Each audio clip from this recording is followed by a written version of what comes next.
Hi, my name's Karina Walter and welcome to the Standard Newsroom. I'm here with St. Catharines Mayor Walter Sendzik for our monthly chat. How are you? It's great to be here. It's October. It's probably one of the best months to be out and about in our community because you got the turning of the leaves and the weather is beautiful to go on the trails or hang out at Montebello Park. It's a pretty cool time right now. It is gorgeous today. I think about a year ago when you were here, you had the beard for gourd that you were growing. I think that was October. It was almost to the day when Gord passed away that I had the beard and shaving off the beard in honor of Gord for the Walker Cancer Center here in St. Catharines. Why did you decide to put the flags down? We're following the protocol of the Peace Tower in Ottawa, and it was a notification that was sent across communities in Canada, and most communities do follow the protocol of the Peace Tower. And so it's a half-mass in recognition and honor of Gord Downie. And I think iconically, a lot of folks may look at it and go, well, how come? And when you look at not just his breadth of music, but also the impact that he's had on Indigenous understanding in community, and also the poetry of his lyrics that wove in so much of Canadiana, that is worthy of having a national flag lowered at half-mast. Have you been getting a lot of feedback from residents about it? Yeah, it was interesting enough. A lot of folks calling in to Citizens First and on social media, on Twitter and Facebook, about how will we recognize Gord in our community, and the consensus was following the Peace Tower in Ottawa, and a lot of folks have sent in notes of thanks and notes of remembering when they saw the hip at some little venue here in St. Catharines, or how the tragically hip has influenced their lives. So it's pretty cool to see how a country come together like that. Yeah. I wanted to ask you about some of the things that have been happening in Niagara this week. Amazon deadline for the Amazon headquarters was yesterday. October 19th, yeah. And I understand Niagara is part of two bids now. Well, Hamilton had announced that Niagara was part of their bid as well. And we've been following this along, and the Hamilton bid included Burlington and Niagara for very logical reasons. And there's also a binational bid that was upstate Western New York that included a Niagara portion of it because it would be one of the only binational bids that was put in. And then Niagara put its own bid in as well. So really there's three components to Niagara's interest in the Amazon opportunity.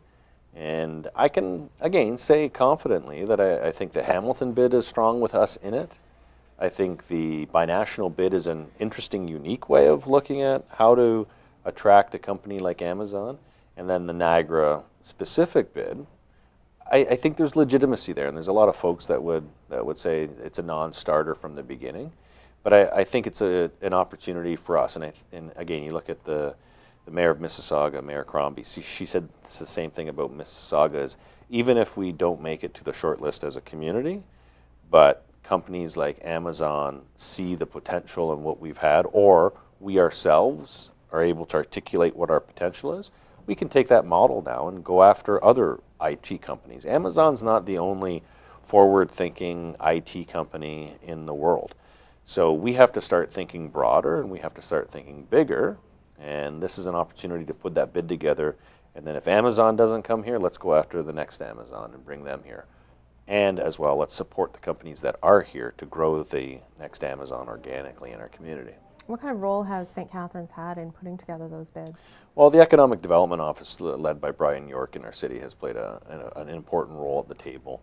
We're landlocked. We don't have a lot of space, but we do have Brock University in our community, as well as we're the largest urban core. So when we look at the investments that have been made into our downtown and what attracts companies like Amazon to new communities like ours is that urbanism, that new urbanism, and we've got that. And we've got that going very strongly here in our community. So we were able to contribute the kind of statistics that a company like Amazon would be looking for when it comes to urban living and centers of regions, and we are definitely the center here in Niagara. Which one of the three bids do you think is the strongest?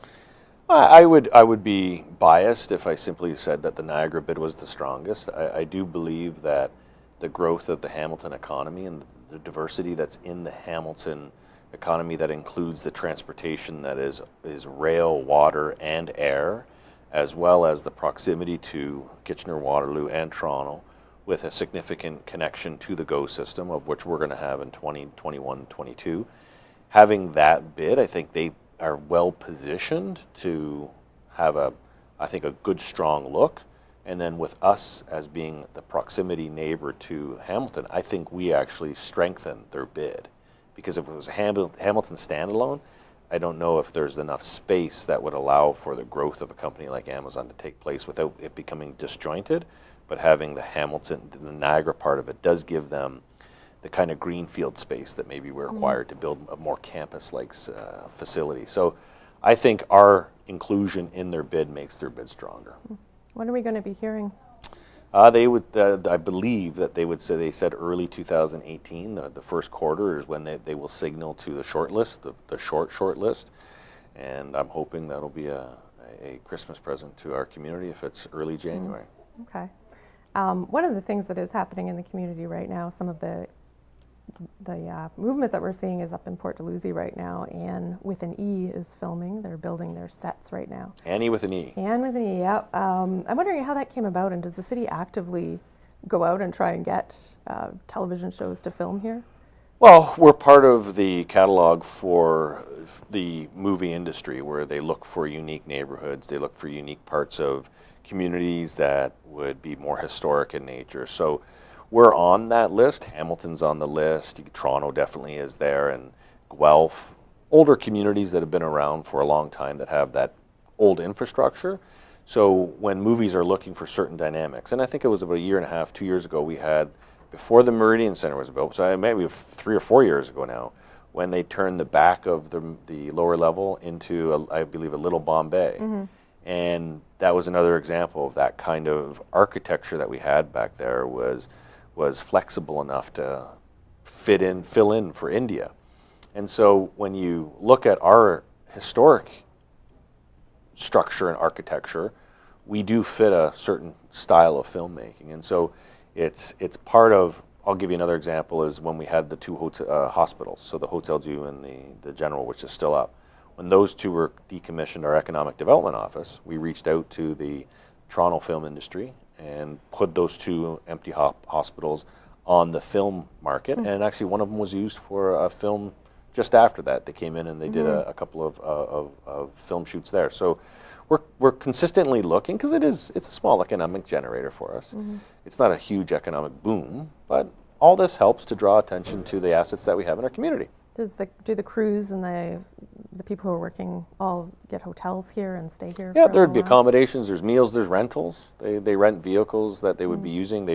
You look at a place like Larry's Rent Hall on Ontario Street, which has, scaffolding and stuff. So it's a good use of reaching into the local economy, and it'd be great to see when it's all said and done. And it's Netflix, so hopefully we'll be on the radar for Netflix-like productions where people look and they'll see our community as a place that they can transform into any town in North America. Right, anywhere.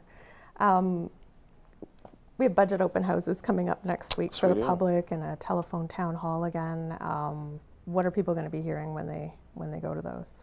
I think they'll be hearing a lot of what's forthcoming in the 2018 budget. I think the budget committee and staff have really tried to focus our energies on keeping the rate at an affordable level, so around the 2% mark, rate of inflation.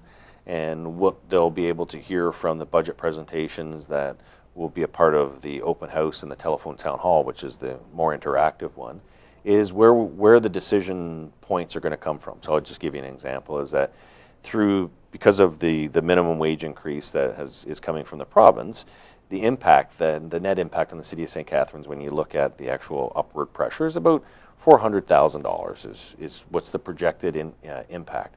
So that's about 0.5% of an increase. So you take everything else out of it, and that little measure right there is about 0.5%.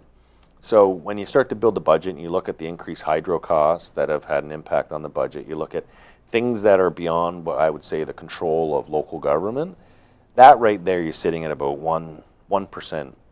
Can't control it, it's what it is, and a reduction in provincial revenues to lower tier municipalities. So you take that, and then you take our labor costs, which are fixed and increasing, comes in at about, again, 1%, just over 1%.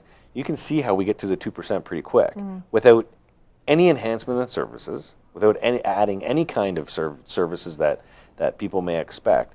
So we have to maintain that line, and 2% is going to be tough. It's not going to be easy, but I think there's a concerted effort by council and by the staff to get to that mark and to show the public that we're being good stewards of their hard-earned dollars.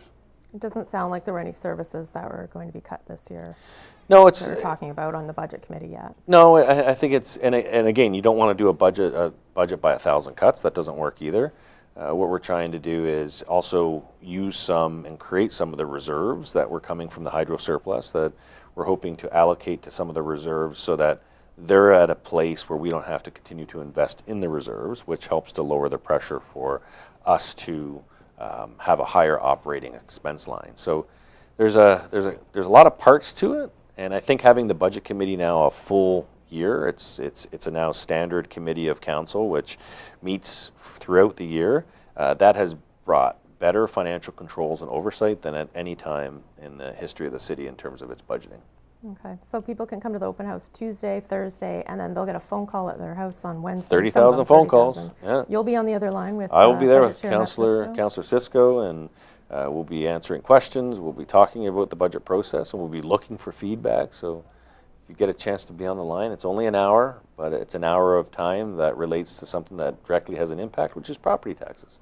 The other money matter that's coming up is this $4 million that was in the hydro dividends Right. that council deferred on Monday, so we'll be talking about it on October 30th about Yeah. what to do with it. I've talked to some of the councillors. Everybody kind of has different ideas. How do you think you're going to come together as a council with a consensus on what to do with that money? It's like herding cats, right? And the first thing I like to point out is that hydro surplus came from a decision of this council, which was to not go forward with the Chacluna project. And so this idea of you know punting it down the road and let another council have a impact or decision on where the funds go, it doesn't make sense, because we created the surplus. We should have an opportunity to look in our community and allocate where it should go today. So I'm advocating for affordable housing. I think if we take a portion of that and put it towards affordable housing, so it goes into a community improvement like program that is directed towards those who are looking to build affordable units as part of their projects. That is an important signal for us to the provincial and federal governments that we want to be a part of the national housing strategy. Granted, the region is in charge of social housing, but we have a role to create more affordable housing in our community, and that can be done by utilizing a portion of this reserve. The surplus. So I'm hoping that council will see their way through that. And the feedback that I've been getting out in the public is that affordable housing is priority number one. Looking at the commitment to a destination pool, we made a commitment when we closed 2 aging, underutilized and completely neglected pools, that we would also come forward with a plan to build an outdoor destination pool for our community. So that's something that we have to allocate dollars to now, because it's not going to happen overnight. It's going to take a while for us to get to that, but we should be allocating dollars to that now. And then looking at other areas of our community, and councillors have great ideas.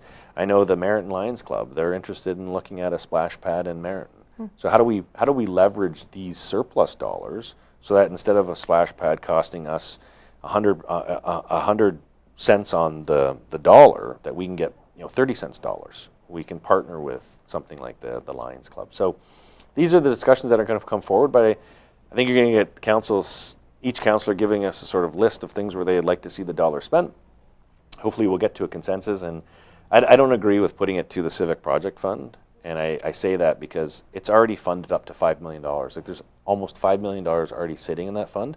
How much more do we have to put into that fund when we have an opportunity to address affordable housing, to continue to invest in our community in areas that our citizens are asking for, and that's what I'm hoping comes out of the 30th.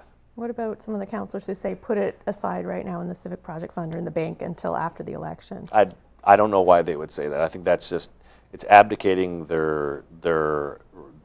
abdicating their responsibility as an elected official. And as I said, the Civic Project Fund already has $5 million in it, so you want to put another $4 million in. Here's what I say. You want to put another $4 million into it for a rainy day? Go talk to the people who can't afford to find affordable housing. It's raining right now. So let's actually try and address the issues today. Let's not kick the can down the road. And that's unfortunately where you're starting to see some of the, well, let's let another council make that decision, which I don't agree with. We were elected to make decisions today. Let's do that. Sounds like it's going to be a long discussion on the 30th. I don't think so. I'm saying that I think it'll be a robust discussion, and I think we'll land on some things pretty quick. And the community's going to see that, you know, we're good stewards of the dollars that we're in charge of, and we're going to make some wise investments. We're almost running out of time here. I did have a couple more things I wanted to ask you about, one being the Standards FOI request to the region. You're a member of Regional Council. Standard asked for regional councillors' expenses and has been denied. I mean, what do you think of that? I released, as soon as the Standard released its interest in the expense reports, I contacted the clerk's office, and I've got my expenses at the region since 2014, and I've sent it to the Standard. We have nothing to hide, and I think they should just give them all over to, it's like open data. Give the information over to those who are looking for it, and put all the cards on the table. But I think in an open and transparent government, you go, here's my expenses, and any questions, I'll answer them. I can stand behind any of my expenses. Okay. Well, thanks for joining us again today. There's no more questions, because you said a couple more. I did. If we can have a couple more minutes. I did want to ask you about the Niagara Regional Native Center protocol that you had mentioned earlier this week that the council had. So it's a partnership. Signed. Yeah. So we're looking to develop an MOU that will create this partnership in which the Niagara Regional Native Center will take a leadership role in helping us as a community move forward on the implementation of the Truth and Reconciliation recommendations. So that's where I think they're going to play a fundamental role, and that motion allows us to start walking down that path together. And I'm very much looking forward to it. Long overdue, and I'll be honest, I think we'll be one of the first communities in Ontario that is starting this journey, and hopefully we can lead by example and others will follow. And I do want to thank the Niagara Native Center for reaching out and also willing to take the lead role in this, because it's going to be important not just for us, but for our kids' generation and for the generation that follows. Okay. Free trees tomorrow for St. Catharines residents at the Seymour Hanna complex. Free trees, come out. Only got 500 of them. Oh. So they're going to run out pretty quick. And we've got different varieties than we were last time. So we've got some red oaks in there, which I'm hoping to get my hands on. And when I say that, I mean I'm going to line up. I'm going to line up. Yeah. When I say get my hands on, be like, no I'm going to line up. No cut-ins. So if I'm there late, but it's a great initiative. And I'm hoping more people take the time to plant trees in our community. It's an important part of who we are. It's an important part of a healthy environment, and the more trees we can plant, the healthier environment we'll have all around us. Okay. Thanks for joining us. You can tune in again in November when we sit down for another chat, and you can send questions ahead of time by tweeting with the hashtag AskSendzik or emailing kwalter@postmedia.com. Thanks for being here. Thanks for having me.